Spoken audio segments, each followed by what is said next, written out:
Hello, everyone. Thanks all for being here today. I will do my presentation today about AI capabilities in Power BI. But before we start doing that, I would like to thank the sponsors for organizing this, for making this possible, and of course for also having me and hosting me at this event. Having that said, today's session will be about AI capabilities in Power BI and how you can leverage these capabilities to make AI available for and accessible for everyone.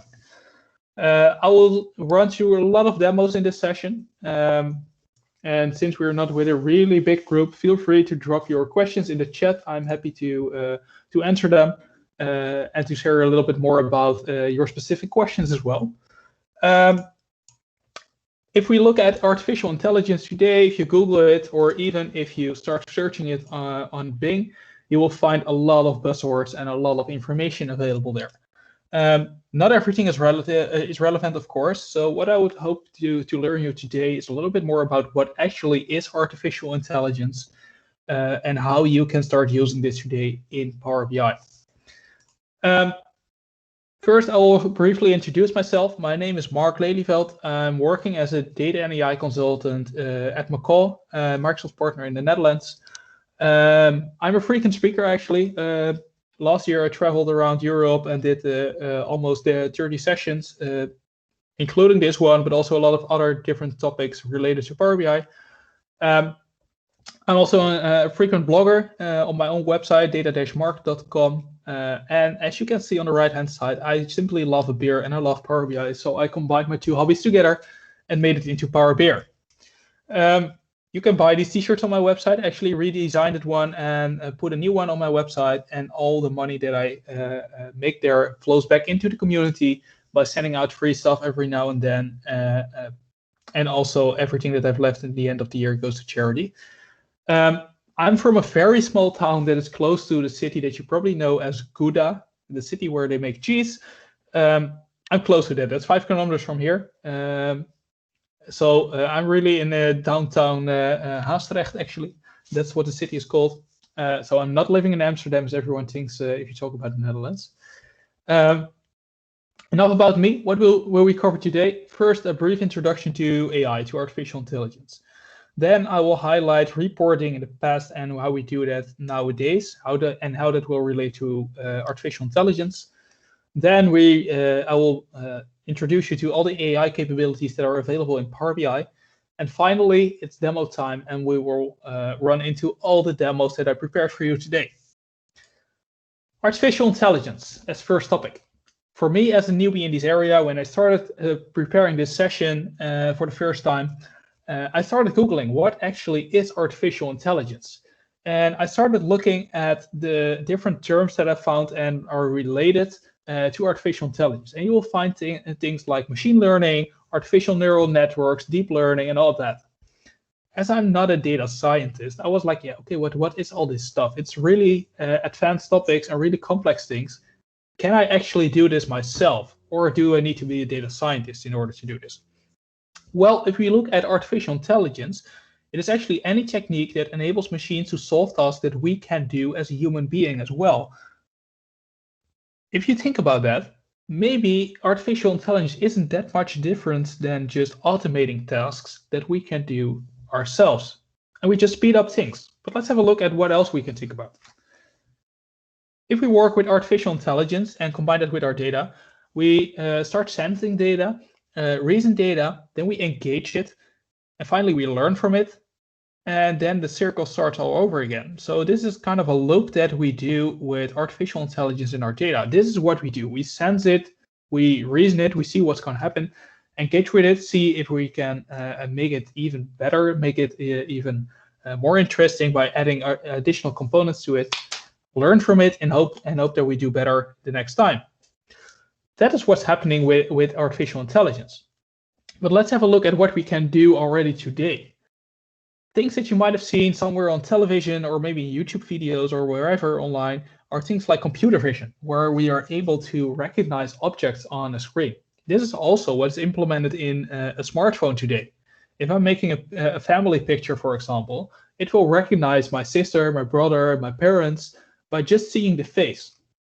And that is actually also an artificial intelligence thing where it's recognizing who it is based on all the different pictures that I already have on my phone, and it recognizes this specific person. Secondly, voice recognition. Think about Alexa, for example, or Siri on your mobile phone, where you can just talk to your phone, and your phone is able to recognize what you're saying and then transform it into an action, so it starts doing something for you. Robotics, something that we see a lot in, for example, car manufacturing, where you automate tasks by a robot that we as human being always did by hand in the past, and many more different things like that. But is AI actually innovation? I think not. AI is not innovation. AI does not understand the real world actually, but artificial intelligence can help us to learn from what we did in the past, optimize it to do better the next time, detect patterns. So we just drop in the data and it will detect a pattern if a certain thing keeps repeating itself, inform us based on patterns that it recognizes, and inspire us when it finds new insights that we maybe even didn't think of yet. So we look at the right-hand picture where actually the fish are talking to each other, and the left one is asking, "Morning, boys, how's the water?" Actually, if we don't tell artificial intelligence what water is, it has no clue what it needs to do. So also what this picture represents, the other fishes on the right-hand side are asking, what hell's water? If we don't tell it, it has no clue. So AI lives in water, yet it doesn't know what water is, because we need to tell it to artificial intelligence before it starts understanding it. So having that said, AI is not innovation, if you ask me, because we're already doing this for years and years in a row. But what is Microsoft doing with this technology? Microsoft started with this already a while ago. So one of the first applications of AI was back in 2016, where it started doing object recognition and human parody. Then they focus a lot on speech recognition. So speech recognition and human parody, machine translation, where you can just on-demand translate text and voice into a different language. And on the right-hand side, language, machine reading, compression, and human parody. A lot of different words and terms, but let's see what we can do with this. Microsoft was able to create the first world's AI winning or AI whisky, and that was winning all the competitions in Europe and actually worldwide. Microsoft says we want the AI, the artificial intelligence, to create a recipe that tastes good enough to win awards. We want to discover new recipes that will never have occurred by a person. So it tries to create something that a human being couldn't do before. But how did they do that? Well, actually, they combined a lot of different data sources. So, for example, all the sales data from other different whiskeys, 7 million recipes of other whiskeys, customer preferences. So what do people really like about a whiskey? Ingredients of previously award-winning whiskeys. And they put all that in the Azure Cloud Platform and put some Azure Cognitive Services on top of that. So some artificial intelligence applications on top of that in order to create this first world-winning AI whiskey. And they actually did it. They made it happen.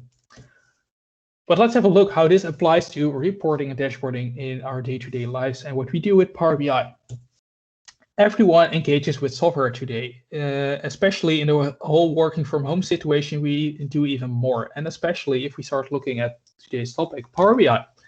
So we start using our data more and more in order to learn from it, do better in the past, and share our insights with our colleagues or maybe even our clients. So what types of reporting do we have, and where does AI fit in? Well, we can describe what we've done.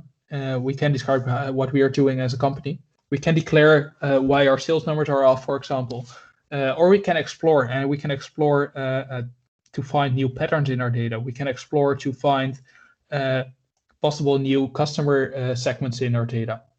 So we put in a lot of data in order to learn from it and do better in the past. And especially in this explore section, AI applications in Power BI can really fit in really well. So I will show you a few examples of how you can use AI application in Power BI in a second. If we look at reporting in the past, it was mainly textual, paginated, and static. So it looked like this. And let's be very honest, I'm not that old yet. I'm only 25 years old. I've never worked with this. I've never worked with reporting cert. I always try to stay away from it, and I like to keep it that way, honestly. I started my career when Power BI started, and it was back in 2015.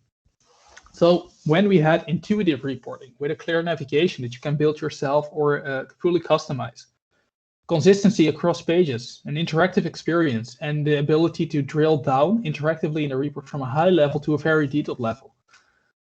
And all this makes it also possible to open up for new on-demand processing and new technologies that will help you to understand your data better, or even inspire you and for new insights in your data. So that is what we all call business intelligence, BI, or business analytics. But how can we take this to the next step and add artificial intelligence to it? Well, let's have a quick look at what AI applications we have in Power BI today, what's already available to you, and how you can start using it. I already quickly said Power BI started in 2015. That's also when my career started, when I started working after I finished my education. Power BI was from the very first moment able to run R, and that was mainly in Power BI visualizations, of course, with the limitations that we know in Power BI with visual rendering, but it was already available in Power BI. In 2016, they enhanced the R capabilities by also enable you to run R scripts or custom R scripts in the query editor, so you could transform your data with R. After that, they invested largely in Python. So in 2017, not much happened. And in 2018, Python occurred for both visualization and in Power Query. And then something interesting happened. Then Power BI started implementing more of the cognitive services that are available in Azure. Some of them are Power BI premium features, some of them are not. For every demo I will show you in a second, I will highlight if it's a premium feature or not. Power BI expanded the AI applications by allowing you to do AI insights, which is a premium feature, but also leverage key influencer visualizations that everyone can do in the report, allow you to run your own Azure automated machine learning scripts, run machine learning studio results in Power BI, as well as what happened this year is enhancing the AI capabilities in Power BI by upgrading the Q&A capability, so the natural language query processing, as well as the last Power BI release that was released last week, where they implemented the automatic detection of anomalies. So there's a lot of things happening on this specific topic in Power BI. And this will even grow further. Believe me, there's much more that they're going to do with AI applications in Power BI, make our lives easier. Some of the things that I'm going to show you are part of Power BI Premium, and please know that Power BI Premium is a different licensing option. I'm not going to tell you much more about Premium, but please know it's a different licensing option that you have.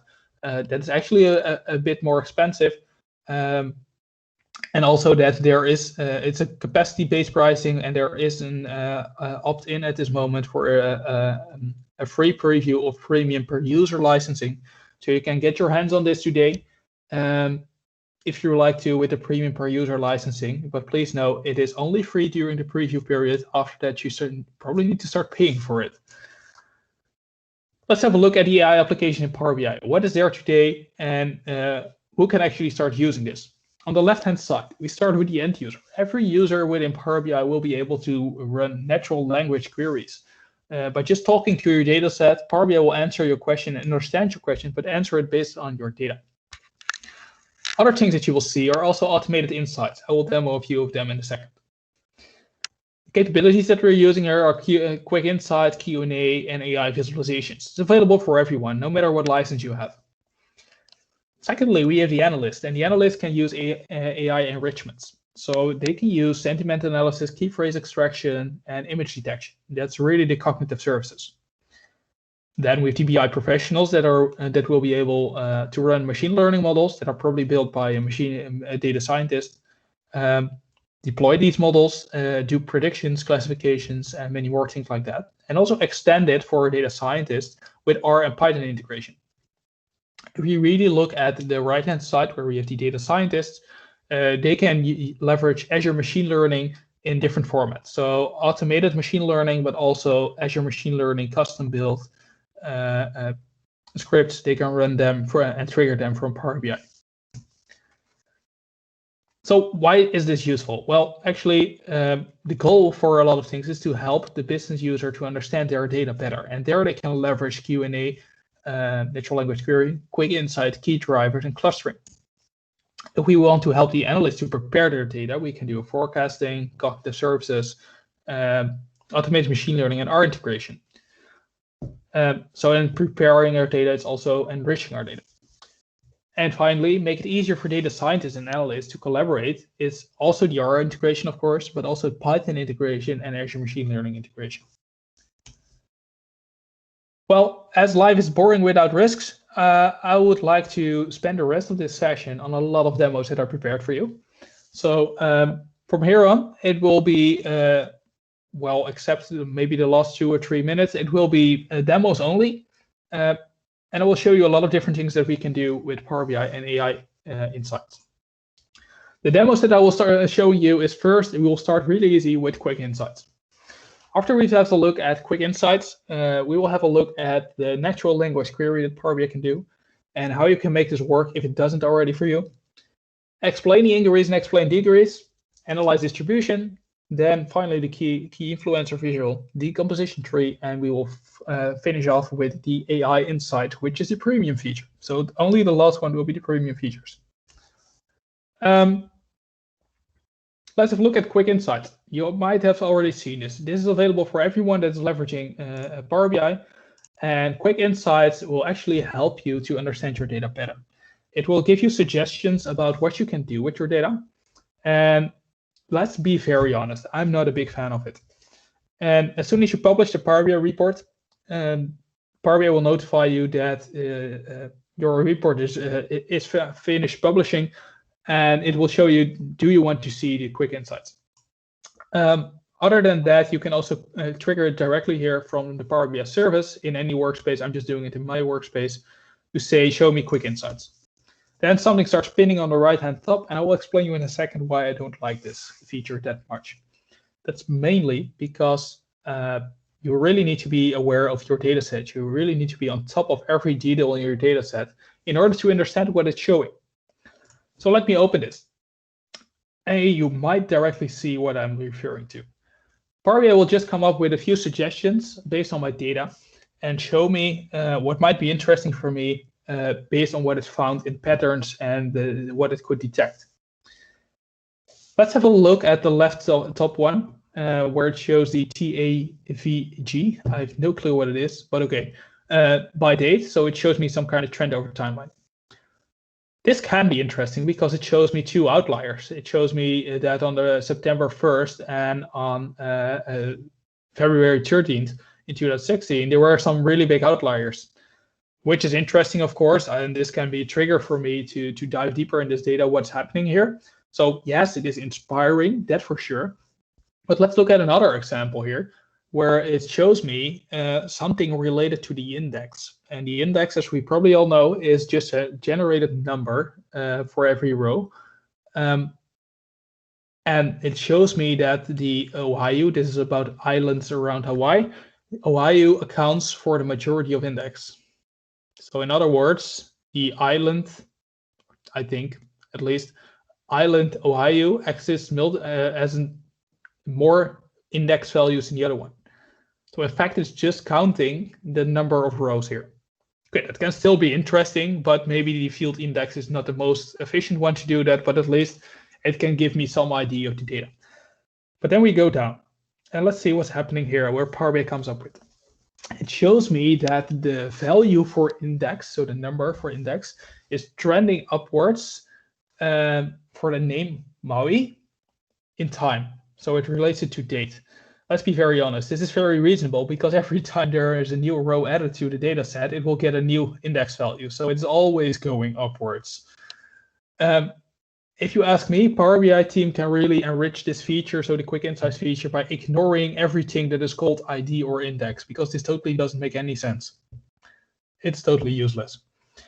And that is why I said you really need to be aware of your data. You would need to be on top of your data, because of course we probably all recognize a field index and the fields that are named with something ID. But imagine that you have some technical name that doesn't represent directly ID or index. You might be challenged to find out what it's actually showing you. Well, okay, there are still, let's be honest, I'm not a big fan of it, but at least it can give you some good inspiration of what you can do with your data. Again, here is something related to index, but yeah, it can give you some inspiration. Let's stick to that. And that's the only thing where I'm personally using this for, only to inspire and maybe come up with something new that I didn't think about yet. Having that said, this is what's called the Quick Insights feature. If I really want to have a closer look at this visualization, I can use this little icon here on top of every visualization and go into focus mode. I can see which fields are used here. And based on that, I can try to reproduce this visual in my report, or on the right-hand top, I can directly pin it to an existing dashboard. So yes, it can definitely be inspiring. If you ask me, not directly useful all the times. That was the first one I wanted to show you. The second one is natural language querying. And natural language querying is what I will show you in a Power BI desktop application. So where is it? Here we have it. It's the same data set that I'm using here. It's about Hawaii tourism analysis. And natural language query, or also known as Q&A, is a feature that's there for a long time already. This will definitely inspire you to think of from another perspective how you can leverage your data and bring it to your end user. Previously, this was the less used feature in Power BI. If you ask me, if you ask who's actually using the Q&A feature, probably only MVPs and Microsoft employees would raise their hand, including me. To be very honest, I use it for demos and that's it. But this was always because it was hidden behind a button. Though with the new Q&A visualizations that I will show you in a bit, it became much more and much better accessible for the majority of users. What I can do is simply clicking this button. This button is still available, it's still an option, and I can start asking questions to my data. So what I can do here is, for example, start typing. It's about Hawaii tourism analysis, so I want to know something about the island visits. And it shows me here, I type in visits and it's blue underlined. And the fact that it's blue underlined means that it recognizes the field, because Power BI is actually matching words to fields, columns, measures, table names that are in your model. So this recognized field, and I can here start typing. Show me the visits by country, because I have no clue about my data set. I'm acting like a typical end user. Show me the visits by country. Then nothing shows up, simply because it doesn't know what a country is. And here it already tells me, we're not sure what you mean. Try another term or try to define what a country is. Me, as an owner of this report, I can define what a country is, but a typical end user can't, because he's not owning this data, so he cannot enrich it. If I tried to type for example, visits by island, it would actually work. Because what's happening now, it does recognize what an island is. So it's showing me the number of visits, actually the metric of the visits, by island. So that is working. Well, this was hidden behind the Q&A button, behind this text box button. Today, you can also start adding this as just a native visualization to your report canvas. So let me show you where it is. It is available in Power BI, and it is not a preview anymore, so everyone can start using it. The Q&A is here just as a visual, and once I add it here, it looks very similar to what I just saw. We have a text box where I can start typing, but I can also suggest some questions, some interesting questions. And this is where the fun comes in, because now people can start asking questions to the data by just typing in questions as an interactive part of your report. Let's type the same question. We did know what visit was, but not what the country was. As a report owner, as a dataset owner, I can enrich this dataset here, because what I have here in this Q&A visualization is a little gear icon. Once I click that, it will start showing me the Q&A setup. And here I can fully enrich my dataset with everything that can be interesting. So of course, getting started, show you how this thing works. I quickly highlighted you suggested questions. I can add my own suggested questions here. But let's have a look at field synonyms. Here I see all the data tables that I have in my data set, and if it should be included in a Q&A or not. The same goes for every field that is in this table. So for every field, I can just say, okay, I want to add this one to my Q&A to react on or not. With this, I can, for example, directly exclude ID and index columns. At the same time, Power BI also comes up with some suggested terms that it can relate to the same column. For example, here we have a metric number of months, but maybe the quantity of months is something similar. So I can just add it here, or the amount of months is also something similar. So I can just add it, so Power BI will recognize in the future, if I type in quantity of months instead of number of months, it will directly recognize that it needs to map to this field. So this asks you to do a lot of things yourself probably, but Power BI is smart enough to pick these things up. Same goes for all the other tables that you'll find here. Another thing that you can do here is review questions, and then it starts crashing because I'm not properly logged in. So let's see if it keeps working. What this thing is doing is reviewing your questions that were asked by your end user. So if your end user did ask some questions in the Power BI service, and you're an owner of this data set, you can connect to it and see what questions they actually asked and what terms Power BI didn't recognize. So you will be able to fix them.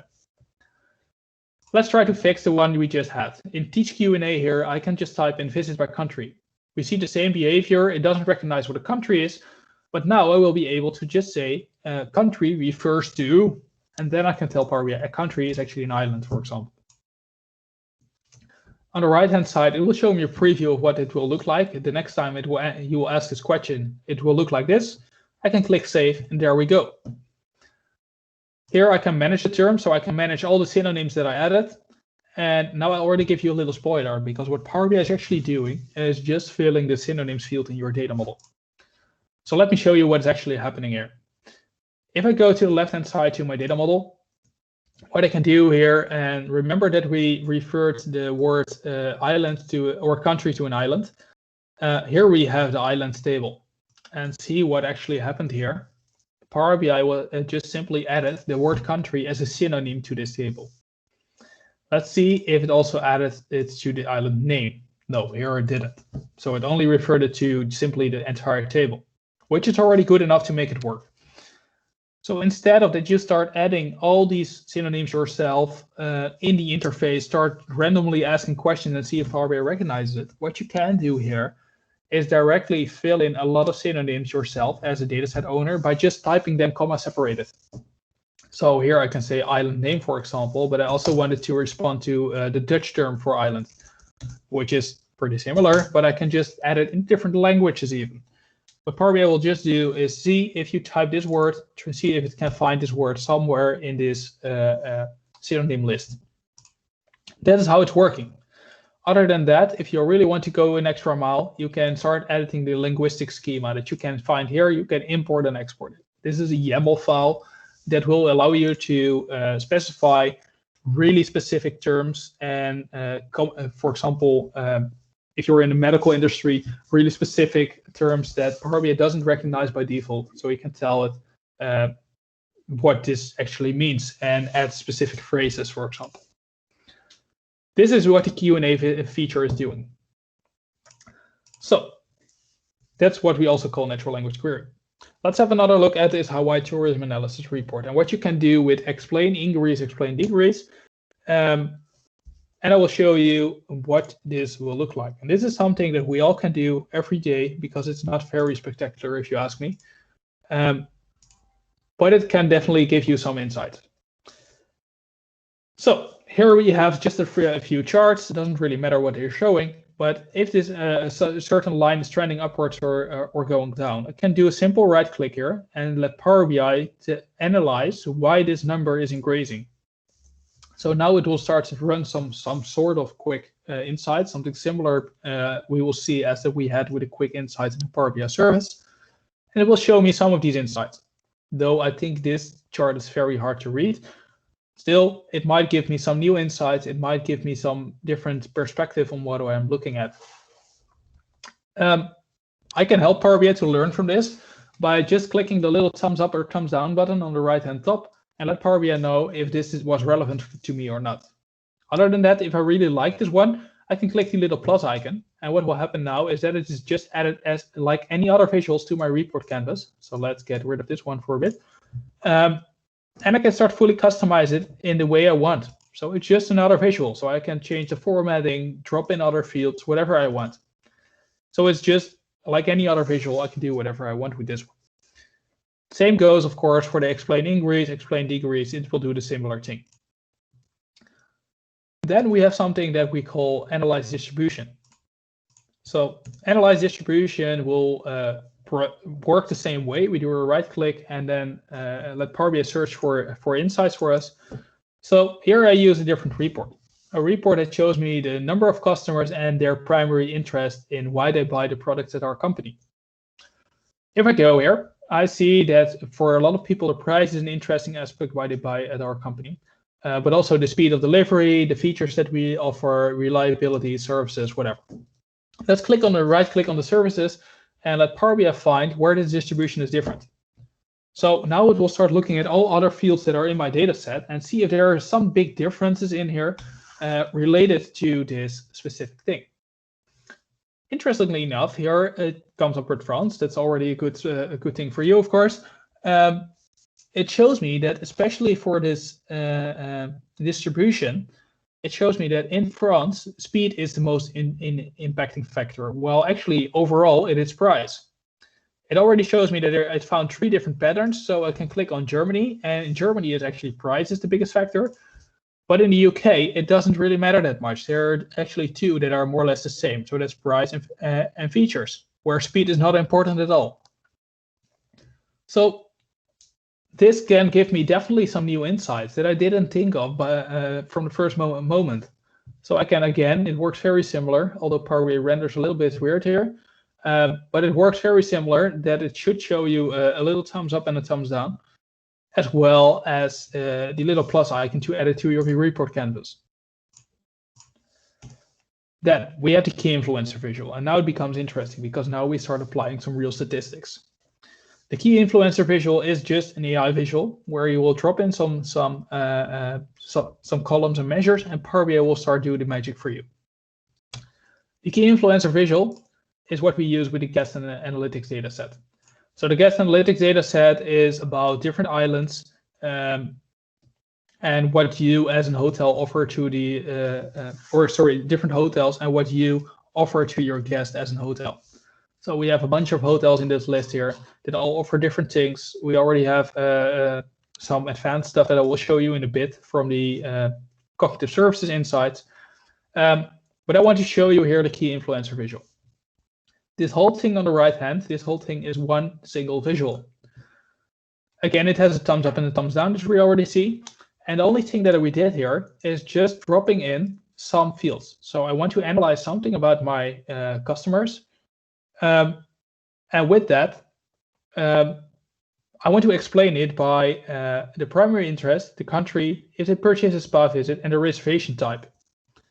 So it will simply show me insights that are related to any of these fields. It will start searching for insights that might rely here. What we will see here, what influences my customers to be returning to my hotel? Well, it's most likely that they return if they are coming from the UK.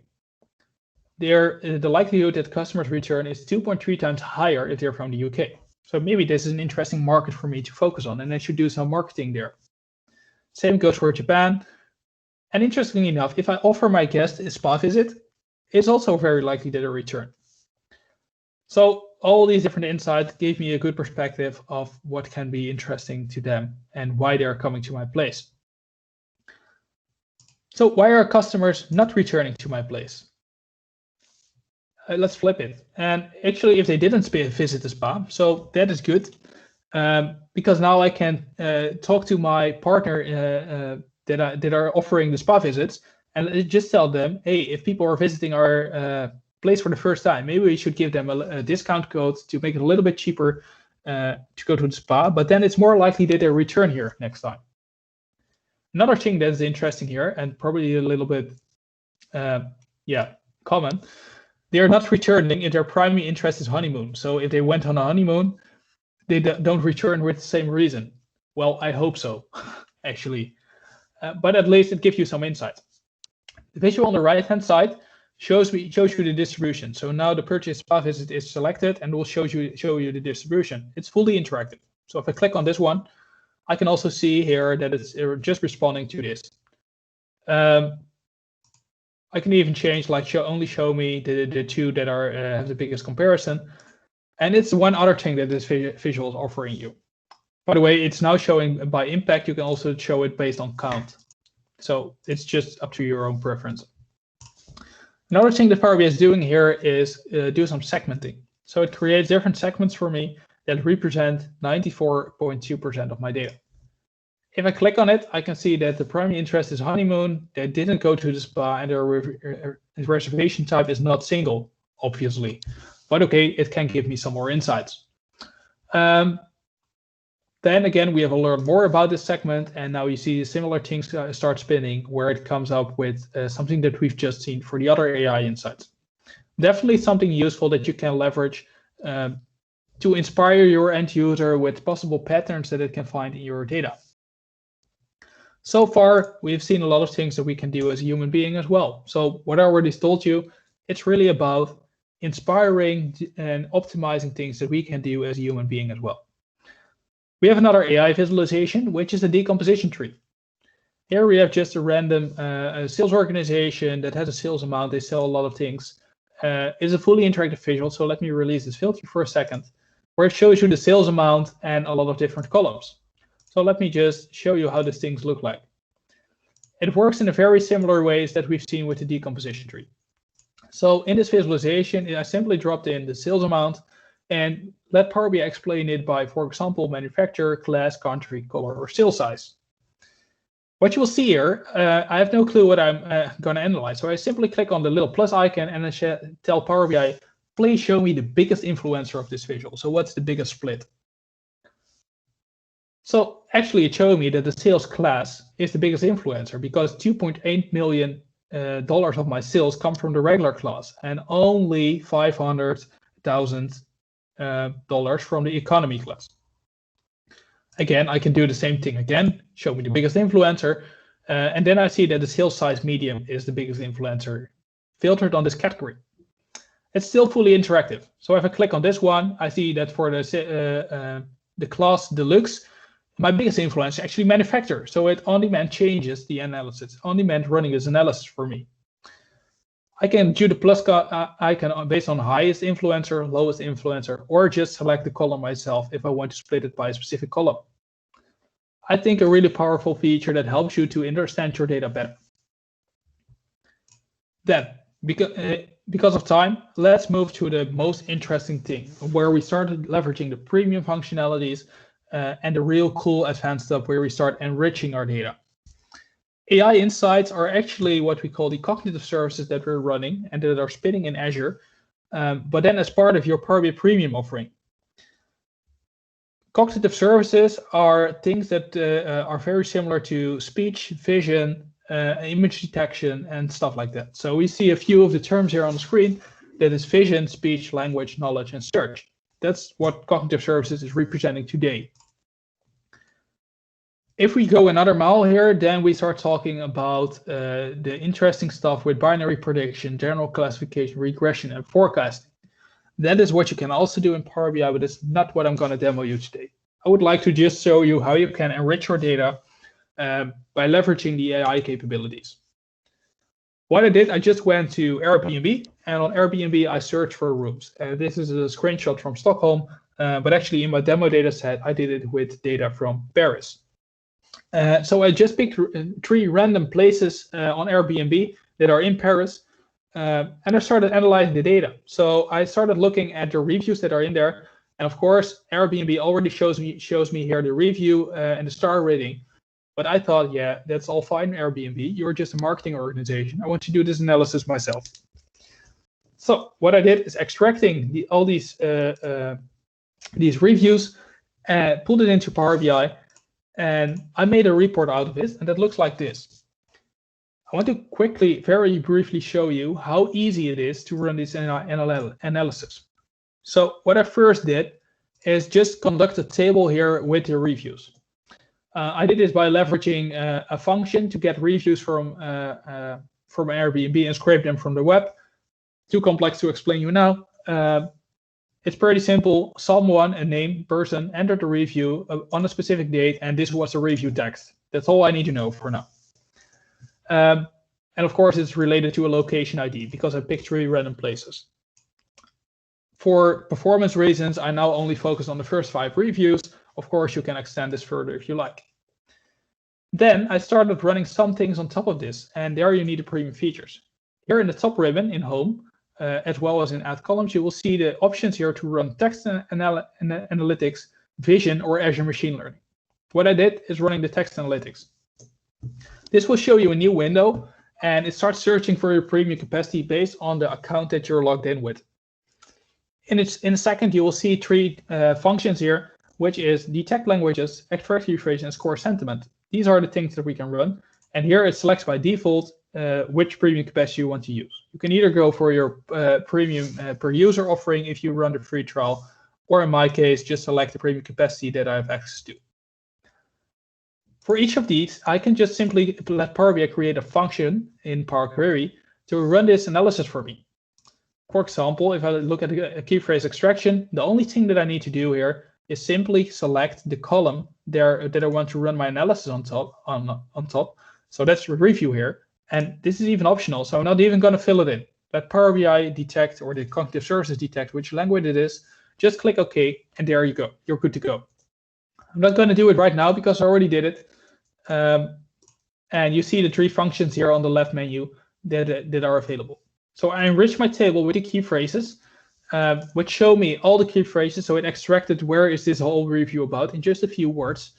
And it shows me the reviews here in an enriched table that also include here the detected language and the score sentiment. The score sentiment is here representing a number between 0 and 1 based on how negative or positive it is. So the closer to 1, the more positive it is. For example, we see 2 values here that are actually 1. So those reviews seems to be very positive. As these reviews are also in a lot of different languages, and I don't speak any word French or German, or neither Russian, if you ask me, and also not Spanish, by the way, I have no clue what the review is. So I fully rely here on the cognitive services. Let's have a look at how this represents in my report.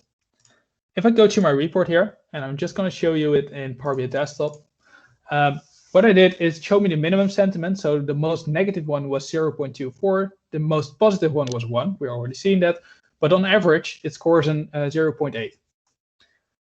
I also have the full reviews here on the bottom, the ability to drill per specific language that was detected, and the key phrase extraction I used to pull in word cloud. The bigger the word, the more positive it was rated. Interestingly enough, what we see here is that the word wonderful is in there a few times. Qualité, guess that it is quality or something. And also we see metro here pretty big, and place. So these words are ranked the highest, and I took a sum of the average of the sentiment score. So that's why you see metro as a 4.06. So it is 4 times it is a positive review that is showing me that everything that's close to a metro station, I guess, is very positive. So let's select it and see which reviews are related to this. Well, here we have a few reviews. This lady here tells in her review, Karen was very accommodating host. She gave very detailed instruction on how to get to her place and let me check in and out past the times. The space was clean, convenient, and spacious. It was near to the Montmartre district and very close to the bus and metro stop. So reading this, it's actually a very positive review indeed. So that makes sense that it's really a big word in this word cloud. Same goes for the others. Trust me, it is. I really checked this, and it is positive in this case. Well, based on this, I can define, okay, this is the most positive ranked item. So maybe I should go to this place because probably this place is very good ranked based on the key phrase extraction that I did and based on the sentiment analysis that I did. This is how I was able to enrich my data by leveraging the cognitive services and just enriching it in a few clicks. With that, I want to do a short recap. I believe that I only have, I'm already over time even. So AI is more than BI. AI is enriching your BI experience. Though AI is not innovation, it's just doing what we told it to do. So it is speeding up our processes. It is helping us to enrich stuff based on what we as a human can do, but then automate it. It will definitely help us to inspire, optimize, and detect patterns. But yeah, as already said, it's not innovation, so it will not bring anything new to us that we as a human being cannot understand. Then you really need to go into the deep learning and all the advanced stuff. I believe AI is on your fingertips with Power BI, and you can start using it today. We've seen a few of the very basic examples that you can put in the category AI or automated intelligence, though I believe that the last one is the most impactful, as well as the Q&A visual Q&A capability that really took the next level in here. Next level insights with AI Insights, what I showed as last demo, requires Power BI Premium, but that becomes more accessible for you today with the Power BI per user or the Premium per user licensing. But if you also don't like that approach, have a look at my website, data-mark.com, because I also describe the case how you can run AI Insights by directly calling the Cognitive Service API without the need for Premium. I described it in detail which steps to take and how you can start leveraging this. With that, I want to wrap up and give you the ability to ask questions if there are any, and otherwise, thank you all for joining. In the chat, I see that Paul asked or mentioned something. I believe this is about the quick insights in the very beginning. I think if you hide fields, they are not in the scope of the quick insight. It works like with the explained by. That could indeed be true. I'm not 100% sure about that, so I'll trust you that this is the case. If this is actually the case, that defines even more why it's important to be on top of your data set before you start leveraging the quick insights. You need to know what you hide and what not. And also protect your end users from looking at wrong results in the quick insights. Are there any other questions at this moment? Feel free to unmute if you can, or drop it in the chat.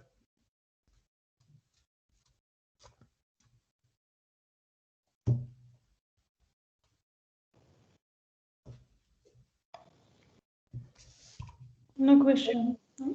If there are no other questions, I would like to say once more, thank you for joining and thanks for having me at this event. I really enjoyed it, and thanks all for showing up so late on a Friday afternoon. Have a great weekend, and hope to see you again at any other event anytime soon.